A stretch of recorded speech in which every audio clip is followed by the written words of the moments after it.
صباح الخير، واش راكم؟ مرحبا بكم في فيديو جديده. اليوم ان شاء الله كنت جبت لكم بيتزا كاري. شكون فينا ما يحبش البيتزا كاري؟ على بالي بلي كامل نحبوها، خير من هذيك المقلشه اللي فيها كلش. جبت لكم واحده الوصفه صدقوني من اروع ما يكون، يعني بنينه لواحد الدرجه. كونوا تجربوها راح تولي لكم ادمان وتعودوا دائما تعتمدوها بهذه الطريقه. نروح مباشره المكونات اللي نحتاجوهم في العجينه. عندي كاس تاع حليب يكون دافي، عندي كاس تاع دقيق النوع اللي عندك ديريه، عندي ربع كاس تاع الزيت ايضا عادي، عندي مغرفه كبيره خميره الكزره ومغرفه كبيره تاع السكر، عندي مغرفه صغيره تاع ملح ومغرفه صغيره خميره تاع الكاطو، بيضه كامله بدرجه حراره الغرفه، والفرينه دوك نشوفوا كدا حتدينا. بالنسبه للتحضير راح نجيب ريسيبيون ونفرغ عليها الكاس تاع الحليب وايضا الدقيق، نضيف عليهم السكر والخميره تاع الكزره. راح نجيب الميكسور ونميكسيهم مليح، نميكسيهم حوالي 4 دقائق ولا 5 دقائق، يعني هكذا قيس ما نحسوا باللي الحبه تاعي تاع الدقيق راهي بدات تذوب بهذا الشكل. يعني المرحله هذه تاع الميكسور وايضا راح نخليوها تريح شويه، راح تعوض مرحله العجين يعني كلي عجنا لاباط تاعنا.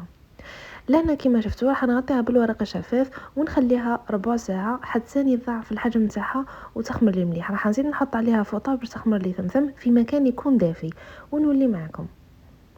كما شفتوا لهنا بعد ما خمرت لي، شوفوا الله يبارك كيفاش تفاعلت الخميره تاعي، كانت ضاعف الحجم تاعها 3 مرات. نحطوها في مكان يكون دافي، يعني اذا كنا في فصل الصيف ثمثم تخمر لكم، واذا كنا في الشتاء نحطوها في مكان يكون سخون يعني قريبه الفرن ولا شوفاش باش يعني باش تتفاعل لنا مليح. كما شفتوا لهنا بعد ما خمرت لي راح نضيف عليها الزيت وايضا البيضه، قلت لكم مغرفه صغيره تاع الملح ومغرفه صغيره تاع خميره الكاطو. راح نخلطهم مليح حتى يدخلوا مليح مع بعضهم ونبدا نشف فيهم بالفرينه. انا لهنا حنجيب الكاس وحنشوف قداه تديلي الفرينه تاعي. لهنا كنت ضفت الكاس الاول دائما بنفس الكاس، نزيد نضيف الكاس الثاني ونخلط. لهنا من الاحسن نستعملوا اليد خير وخير. كما شفتوا انا لهنا كنت وجدت الكاس الثالث بصح ما استعملتوش لانه هذوك زوج كيسان كانوا كافيين باش يلموا لي العجينه تاعي بهذا الشكل. الان العجينه تاعي بعد ما تلمت رايحه هكذا نزيد يعني ندخلها مليح في بعضها باش تنسجم لي مليح، يعني ماشي تعجنوها ولا يعني قيس ما تلموها وتحسوها ولا ترطبه في يديكم بهذا الشكل. هذا مكان العجينه تاعي لهنا راهي وارده، راح نعاود نرجعها للريسيبيون.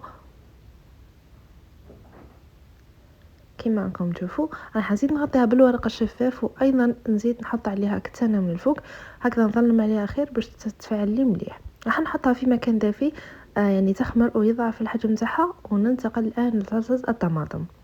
لهنا حنجيب مغلا كنت حطيت فيها زيت الزيتون، من الاحسن نديرو زيت الزيتون راح يمد لي بنه هايله للصلصه تاعي. نضيف عليها حبه صغيره تاع بصله كنت قطعتها اطراف مليح، ايضا زوج حبات متوسطين تاع طماطم وسنه تاع الثوم، نخليهم يتقلوا مليح في هذاك الزيت. كما راكم تشوفوا لهنا راح نضيف عليهم مغرفه صغيره معمره مليح تاع طماطم مصبره وايضا نص مغرفه صغيره تاع الهريسه، بيان سور اللي يحب الحار، اللي ما يحبش الحار ما يديرهاش. الهريسه تقدروا تعوضوها ايضا فلفل حار، يعني نحطوا مع البصله والطماطم يذبل لي معاهم مليح. نخلط مليح. الان واش ندير؟ راح نضيف ورقات تاع الرند اللي عندي انا ضروري في صلصه الطماطم، راح يمدوا لي واحد النكهه هايله للصلصه تاعنا. بعد ما تقلاو لي مليح كنت مرقتهم بكاس ونص تاع الماء. كما راكم تشوفوا الان حنضيف التوابل. انا حندير شويه تاع زعتره اللي عنده غير يديرها بس تمد بنه هايله للصلصه تاعنا. بالنسبه للتوابل درت شويه ملح شويه فلفل الكحل وايضا فلفل احمر. لان الصلصه تاعي راهي واجده ونخليوها تنشف من هذاك الماء مره، يعني كلش راهو طيب ونحيها. نحطها في هكذا حاجه تكون غازيه شويه ونميكسيوها، نميكسيها بهذا الشكل حتى نحصلوا على صلصه طماطم. كما راكم تشوفوا لهنا حنضيف عليها شويه تاع المعدنوس ونخلط. ولهنا لاصوص تاعي راهي واجده صدقوني تجي بزاف بنينه بهذا الشكل، يعني جوج حبات طيحوا لي كميه ما شاء الله. الان حبيباتي راح ننتقل للعجينه. شوفوا لهنا بعد ما خمرت لي وضاعف الحجم تاعها عينيكم. يعني انا هذاك الوقت اللي كنت وجدت فيه صلصه الطماطم ووجدت فيها باقي المكونات، لقيت العجينه تاعي خمرت لي. كما كنتو شفتوا لهنا بعد ما هبط لها يعني التخمير تاعها راح نقسمها على زوج، يعني هذه الكميه راح ندير لكم زوج كوس يكونوا ملاح وكبار.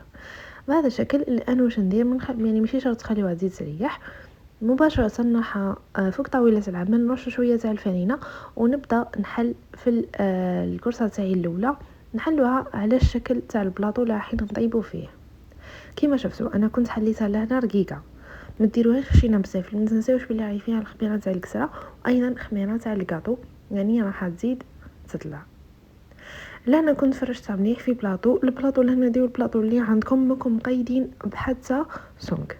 كما شفتوا انا لهنا كنت فرشت عليه ورقه طاي، اذا كان ما عندكمش ندهنوها برك بالزيت ولا بالزبده، يعني ماهوش ضروري ورقه طاي. كما شفتوا لهنا كنت فرشت لاباط تاعي، حطيت فوقها صلصه الطماطم، يعني لاصوص هذيك ما نقدرش نوصف لكم واش تجي بنينه.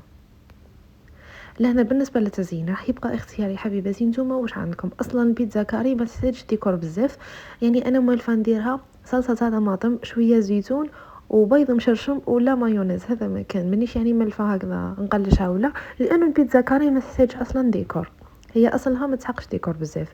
لنا حبيباتي بالنسبه للجبن المبشور انا استعملت هذاك النوع تاع شيدار، حبيت نعتو لكم لانه الاغلبيه يسقسيو على نوع الجبن اللي نستعمله. كما شفتوا لي انا كنت زينتها بشويه فلفل حلو، زيتون اكحل وزيتون اخضر وشويه تاع جبن مبشور، حنحطها طيب على 200 درجه ونولي معكم. حبيباتي هاي لكم بيتزا تاعي بعد ما طابت لي، عفوا نقول لكم 220 درجه.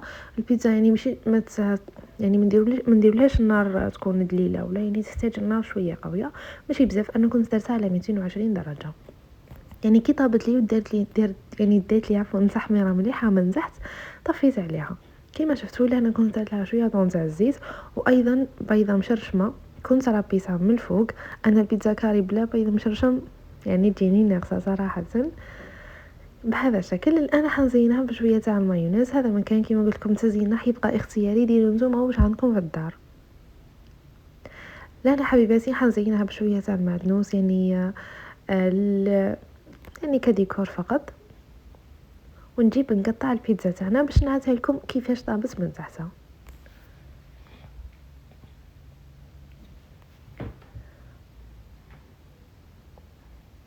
بهذا الشكل حنزل لكم طرف تشوفوه، يعني شوفوا صدقوني هذه العجينه تجي من اروع ما يكون، تجي بزاف بزاف خفيفه وبنينه بنينه بنينه، يعني روعه.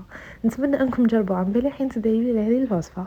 شوفوا الله يبارك فاش طابت من تحتها، راح ندير لكم واحده التحميره هايله ومهيشه حتجي يابسه اطلاقا، يعني شوفوا واش تجي طريه، شوفوا تجي بزاف خفيفه، يعني راهو باين يعني باينه كيفاش جات من الصوره فقط. نتمنى انه تجربوها لانه على بالي بلي كامل رايحه تعجبكم ورايحين تعتمدوا هذه الوصفه. الان حبيباتي لحقنا نهايه الفيديو، كالعاده المقادير راح تلقاهم في صندوق الوصف، فقط اضغطوا على العنوان. بيزو.